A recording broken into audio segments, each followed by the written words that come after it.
Assalamualaikum warahmatullahi wabarakatuh. Salam sobat hobi bola. Seperti biasa, saya akan mengatakan bahwa hari ini adalah hari Rabu, tanggal 13 November 2024, yang mana itu H-2 menjelang laga Timnas Indonesia menghadapi Jepang di Stadion Utama Gelora Bung Karno pada tanggal 15 November 2024 hari Jumat mendatang dalam lanjutan kualifikasi Piala Dunia 2026 zona Asia di grup C. Nah, tentu dengan waktu yang tinggal H-2 ini pastinya kedua tim sudah mempersiapkan ya, terkhusus dari Timnas Indonesia bersama Sintayong. Pastinya Timnas sudah mulai mempersiapkan bagaimana strategi dan taktik yang akan dibawakan untuk melawan tim kuat Jepang yang merupakan memang salah satu tim yang belum pernah mengalami kekalahan di grup C ini. Dan tim Jepang ini kita tahu bahwa tim terbaik di Asia saat ini. Mereka menempati peringkat ke-15 di peringkat FIFA, dan tentu yaitu merupakan tim terbaik di Asia saat ini ya. Mereka memanggil nama-nama terkenal di Eropa, pemain-pemain yang bermain di Eropa tentu, bahkan di starting line up mereka pun mayoritas 100% yang bermain di luar negeri ya, atau abroad gitu. Nah, sementara Timnas Indonesia semua pemain sudah berkumpul, dan pemain terakhir yang berkumpul yaitu adalah Kevin Dix.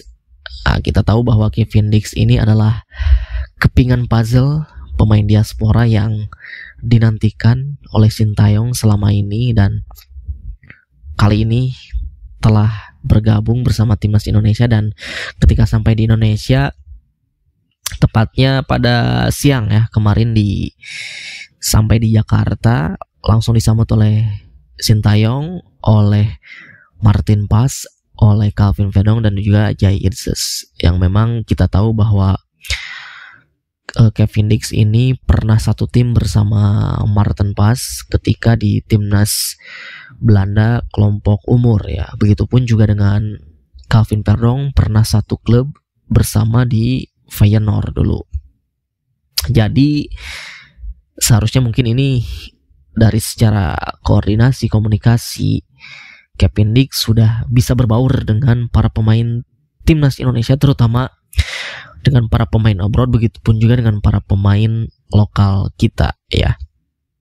Nah, PSSI sudah mengupayakan dan sudah bekerja keras. Akhirnya Kevin Dix sudah bisa bergabung dan sudah bisa dimainkan, sudah tersedia melawan Jepang. Nah, ini balik lagi ke pelatih Sintayong, apakah Kevin Dix ini akan dimainkan atau tidak, karena memang kita tahu bahwa setiap pertandingan Timnas Indonesia, Sintayong ini benar-benar tidak bisa ditebak ya, benar-benar sangat plot twist ketika menurunkan starting line up. Tetapi ya mudah-mudahan, pastinya harapan kita Sintayong tidak lagi mencoba-coba atau bereksperimen terkait starting line up yang diturunkan, mengingat tim yang dihadapi nanti itu adalah tim terkuat, yaitu Timnas Jepang itu.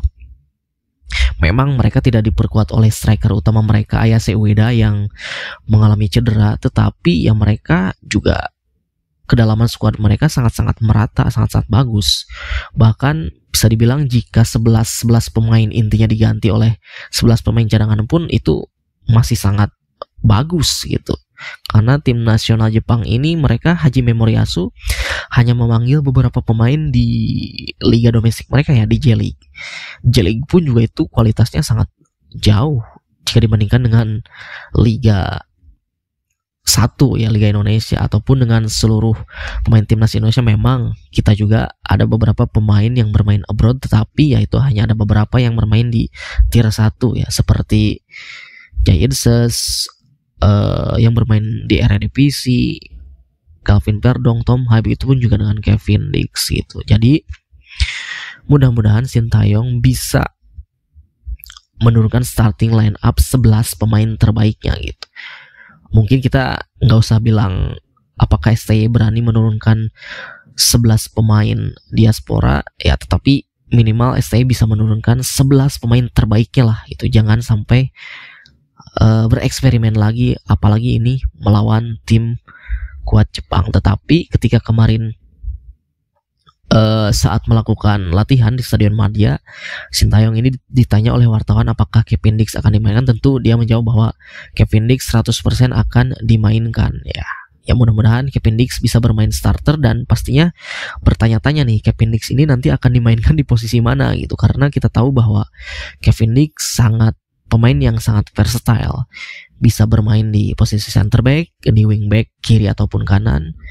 Begitupun juga di gelandang sepertinya bisa ya, di gelandang bertahan. Mengingat Ivar Jenner tidak bisa tampil melawan Jepang karena akumulasi kartu, bisa saja Kevin Dix diplot oleh Sintayong untuk mengisi kekosongan dari posisinya Ivar Jenner.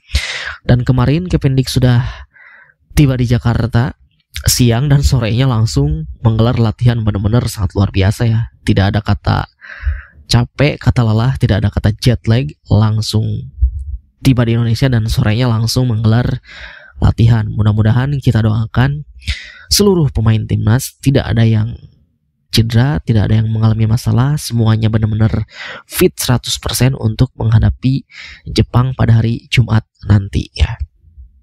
Nah, sebelum ditutup, mungkin ini ada kabar yang kurang mengenakan juga bagi kita. Ketika kemarin di akhir pekan kita mendapat kabar bahwa Indonesia mendapatkan sanksi langsung dari FIFA ya. Kita bertanya-tanya kok bisa ya gitu timnas Indonesia mendapatkan sanksi.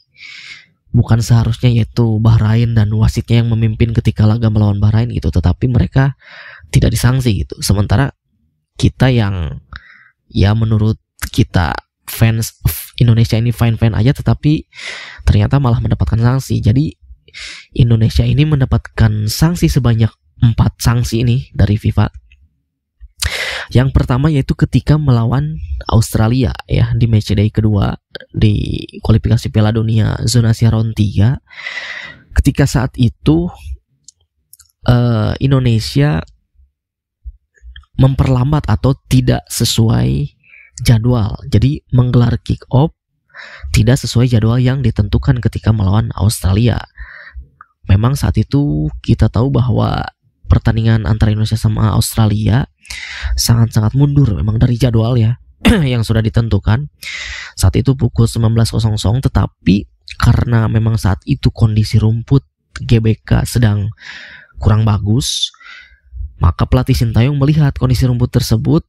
Nah, pelatih Sintayong protes kepada pengelola GBK untuk ya setidaknya dipotong dulu lah supaya minimal agak rata dikit gitu. Nah, sehingga proses itulah yang membuat pertandingan Indonesia melawan Australia agak sedikit mundur jadwalnya. Jadi telat beberapa menit yang dari sudah jadwal yang ditentukan.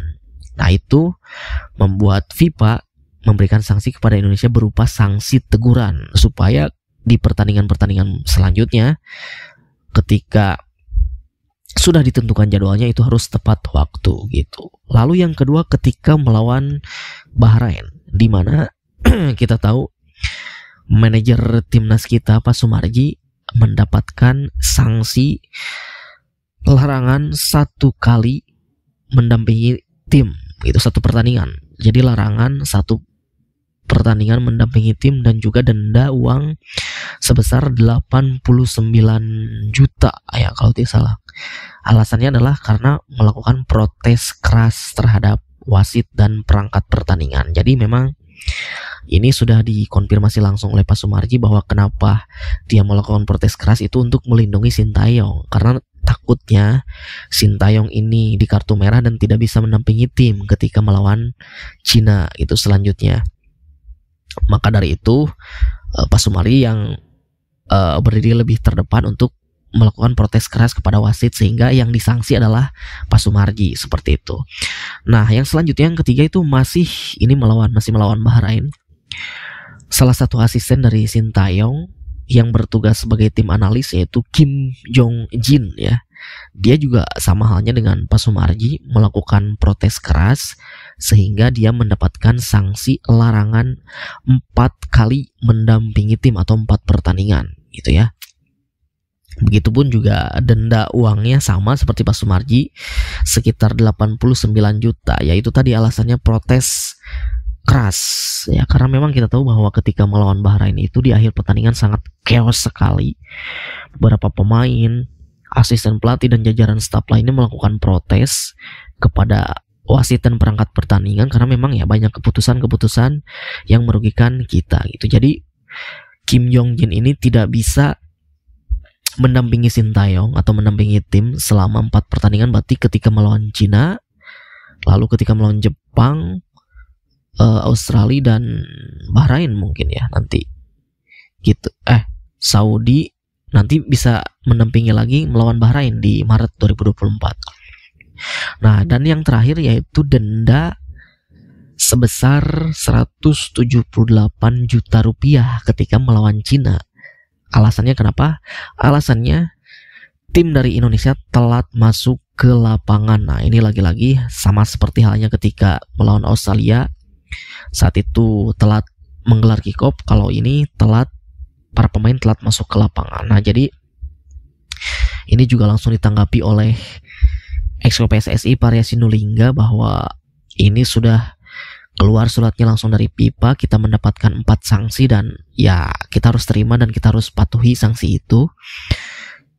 Ini juga demi kebaikan dari tim kita, tim nasional Indonesia, untuk melakukan evaluasi dan melakukan introspeksi diri juga bagi tim agar kedepannya tidak lagi melakukan hal-hal yang di luar peraturan itu, seperti halnya telat menggelar kick off, telat masuk lapangan. Nah, itu mesti yang harus diperbaiki ya gitu. Mudah-mudahan kedepannya tidak ada lagi sanksi yang diberikan kepada tim nasional Indonesia ya.